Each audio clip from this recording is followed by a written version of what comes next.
welcome to the Deep Dive. Today we're jumping straight into something pretty interesting.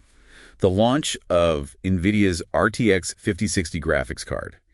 It officially dropped on May 20th, 2025. Right. But usually, you get this flood of benchmarks, reviews, all that stuff. So yeah, the usual chaos. Exactly. And this time, it just feels, well, unusually quiet. Muted, almost. Yeah, muted is a good word. And that's what we want to unpack for you today. Our mission here is to sort of cut through these odd circumstances, this lack of pre-release hype, the fact it was basically a no-show at Computex. Which is weird in itself. Totally. We want to figure out what's really going on and, what it actually means for you if you just want the facts without all the usual marketing noise. And what's really striking, like you said, is just how little noise there's been. Normally, a big GPU launch, especially in that 60 series segment, has reviewers falling over themselves to get content out. Creates that wave of excitement or sometimes controversy. But this silence, and especially nothing really substantial at Computex, it definitely makes you wonder about NVIDIA's game plan here. Okay, so let's dig into that silence then.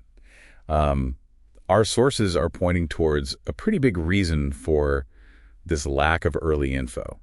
It seems like there's a high degree of control over the reviews. Control? How so? Well, it's become pretty clear. Gamers Nexus did a video on this. We can link that for you. They basically confirmed that NVIDIA didn't send out pre-release drivers to, well, a lot of reviewers. Ah, the driver situation. Right. Yeah, even IGN mentioned they had delays because they couldn't get the drivers in time. And that limited driver access, that's key. Because if fewer independent people can actually test the card thoroughly before it launches... then you get less data. Exactly. You get less comprehensive data, fewer viewpoints available right at launch for you, the consumer.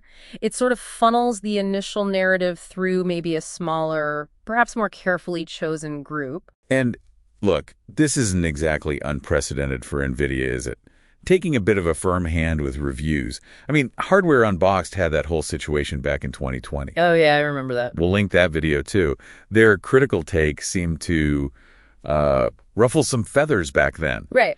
And it kind of feels like we might be seeing echoes of that now. Yeah. There are these claims floating around that reviewers were being asked to specifically include frame generation 4X in their comparison charts. Okay, now that's interesting. If that condition is real. Big if. But yeah. It suggests maybe they want to really highlight a feature that can, boost the perception of performance. Right. Frame gen looks smoother, makes the numbers look better in certain scenarios. But it's not the same as raw rendering power, is it? It's generating frames in between, which is fine. It's a feature. But if that's the mandated comparison point... it raises questions about transparency, doesn't it? Absolutely. Objectivity, transparency, all that gets a bit fuzzy. So for the reviewers who do publish now, after this info is out there, well, there's a risk they just look like they're towing the company line if they only focus on those metrics NVIDIA wants highlighted. Mm-hmm.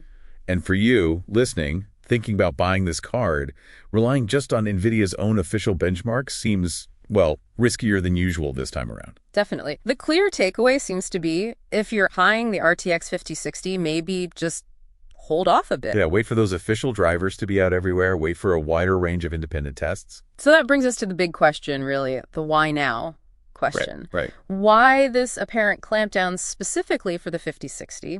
We know the other 50 series cards weren't perfect.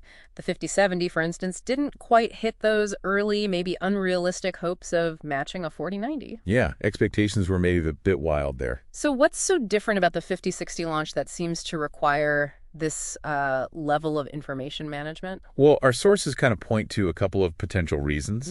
The first one is basically inventory. Stock levels. Yeah. Unlike the high-end stuff, the 5080, the 5070 Ti, which seemed to sell up pretty fast. Yeah, those flew off the shelves. Maybe there's just a lot more 5060 sitting around. Yeah. And possibly still some leftover 4000 series cards, too. Okay, that makes sense. So the thinking is, the first impression of the 5060, how it performs, that's absolutely vital for actually moving all that stock. Yeah. Maybe they feel the need to, nudge the reviews in a positive direction. That really clicks when you think about the market. High-end cards, enthusiasts buy those almost regardless. They want the best. Price is less of an object. Exactly. But the mid-range, the 60 series, that's where the volume is. That's the mainstream. So the initial buzz, the reviews, that massively influences whether tons of people actually decide to upgrade or buy. So high stakes for NVIDIA on this one. Immense pressure, probably. And maybe that pressure is showing up in these, well, unusual tactics we're hearing about. Which ties into the second possible reason. Yeah. Just how incredibly popular this price bracket is. You look at the Steam hardware survey. Right? Always insightful. We'll link it, of course.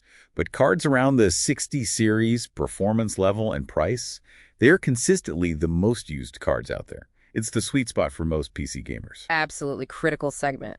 So, yeah, positive reviews here aren't just nice to have, they're essential. Because people in this price range, they're careful spenders. Yeah. Right? They compare options. Totally. If the 5060 reviews come out looking kind of, They might just stick with what they have. or maybe they look at something like an older but still decent RTX 4070 if the price is right. NVIDIA really needs a strong positive launch here to convince people to jump on the 5060. It's interesting, too, if you look back a bit. Like 9 years ago, the GTX 1060 6GB, that card basically matched the performance of the previous generation's high-end card, the GTX 980. Yeah, that was a big jump for the mid-range back then. It really shows how these performance tiers can shift over time, doesn't it? What you Okay. get for your money changes.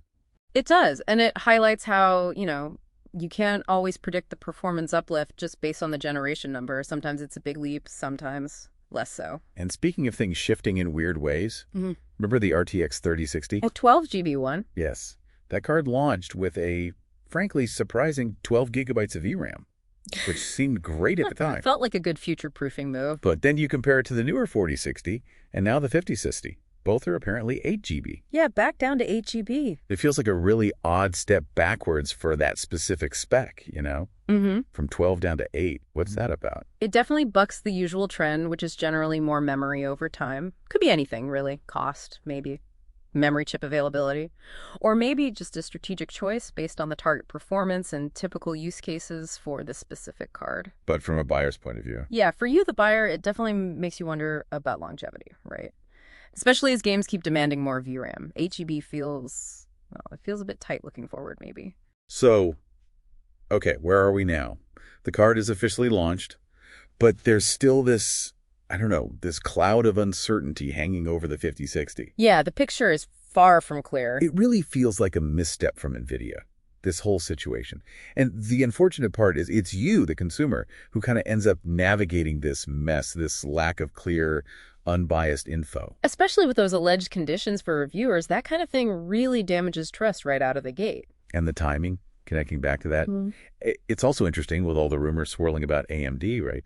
That maybe there's a Radeon RX 9060 XT coming. Right, the competitor potentially waiting in the wings. So with so much uncertainty around the 5060, it gives potential buyers even more reason to just wait and see what AMD brings. Wait for more 5060 tests. There's certainly no compelling reason to rush out and buy a 5060 today based on what we know, or rather, what we don't know for sure. Honestly, it'd be great if NVIDIA print all this energy they seem to be using to manage reviews. If they put that towards, encouraging game developers to actually optimize their games better for PC. Oh, absolutely. Better game optimization would be a huge win for everyone. Way better than trying to spin the benchmarks for one specific card. The silence around this launch is it's really something. Usually, a new 60 series card is huge news. It's a crucial point, though. Focusing on the software side, the actual gaming experience, that builds way more genuine goodwill than trying to control the hardware narrative so tightly. And hey, just one final quick tip for you. If you do end up looking at this card later on, remember to check the ROPs. Ah, the render output unit. Yeah. That's the point. Yeah, they're important for pixel output, anti-aliasing, that kind of thing.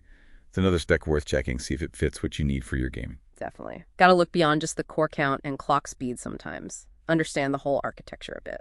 Okay, so let's quickly wrap this deep dive. The RTX 5060 launch.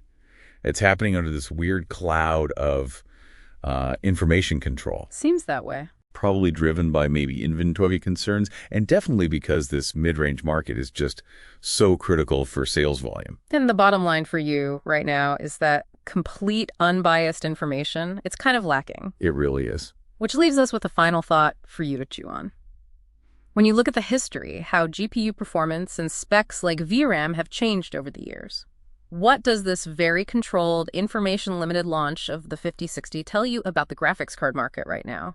What does it suggest about that balance of power between the big manufacturers, like NVIDIA, and you, the consumer? And maybe most importantly, what questions should you really be asking before you decide to spend your hard-earned cash on any new graphics card in this environment? Yeah, definitely something to think about.